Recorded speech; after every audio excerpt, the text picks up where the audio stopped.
Omaq savaqdaşlar, bugünkü hikayemiz özüңnila aqlliq chaqlama. Yakshanba bozorda go'shtgarda yoqib sotadigan Hashmaxun Navay Sadiqaxun ismli bir dehqon bilan tanishib qopdi. Sadiqaxun bir yakshanba atiganligi yarim xurjun piyozni do'lisiga tashlab Hashmaxunning do'koniga kelib, "Assalomu alaykum Navay ustam. Az bo'lsa-mu piyoz olg'ach keldim. Ko'nglimiz yaqinligining nishonasi" debdi. Hashmaxun javob salomdan keyin "Barakalloh, ovora bo'lmasin bo'ladi" debdi. Bir osh pishimcha vaqt o'tgandan keyin go'shtgarda pishibdi. Hashmaxun bir leganga liq go'shtgarda tizib kelib, Sadiqaxunning oldiga qo'yibdi. "Azla, maziga baqsila" debdi.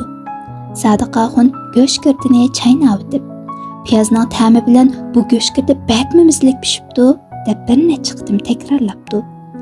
Hashmaxun go'shtning ta'mi chiqmabdimi deb so'rag'isi kelsa-mu, Sadiqaxunning ko'nglini avaylab lam-jim demabdi. Keyingi yakshanba kuni Sadiqaxun yarim xurjun piyozni do'lisiga silib, bir necha og'aynisini boshlab Hashmaxunning do'koniga kiribdi. Hashmaxun bu mehmonlarning oldiga 10-15 go'shtgardini qo'yib, "Asla, maziga baqsila" debdi. Mehmonlar ishtiha bilan yeyishga boshlabdi.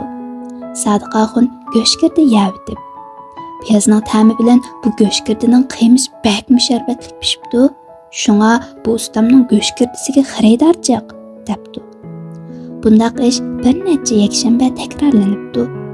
Gachmu cho'chirini sanab yeydi degan gap bor. Hashmaxun ko'nglida go'sht bilan piyozning narxini solishtirib ko'rgandan keyin bir pullik piyoz uchun 10 pullik go'shtgardi bilan mehmon bo'ladi. Yana tixi go'sht to'g'riliq gap yo'q, piyozni maqtag'inisi nimasi deb qo'rsqi ko'pibdi. Keyingi yakshanba kuni Sadiqaxun yarim xurjun piyozni do'lisiga silib, bir necha og'aynisini boshlab navoyxonaga kiribdi. Hashmaxun bir tal go'sht aralashtirmay, xas piyoz qiymasi bilan yaqilgan go'shtgardilarni mehmonlarning oldiga qo'yibdi. Sadiqaxun dastlab qilib bir go'shtgardini yerib qarsa, bir tal go'sht yo'q, xas piyoz. "Ustam" debdi u bir go'shtgardiga. Bir Hashmaxunga qarab, "Bugun qassoblar qo'y o'ltirmabdimi qandoq?" "Undaq emas" debdi Hashmaxun kulib. "Bir jing'i 5 pullik go'sht, chariki 2 pullik piyozlarning ta'mini buzib qo'ymasin" dedim. Sadiqaxun xijillik ilkida lam-jim deyolmabdi. Hikmat: o'zingning ozg'ina emgakingning qimmatini bak yuqori chaqlab boshqalarni ko'zga ilmasang, uzoqqa qilmaymila o'z emgakingni qadarsiz narsaga aylanib qoladi.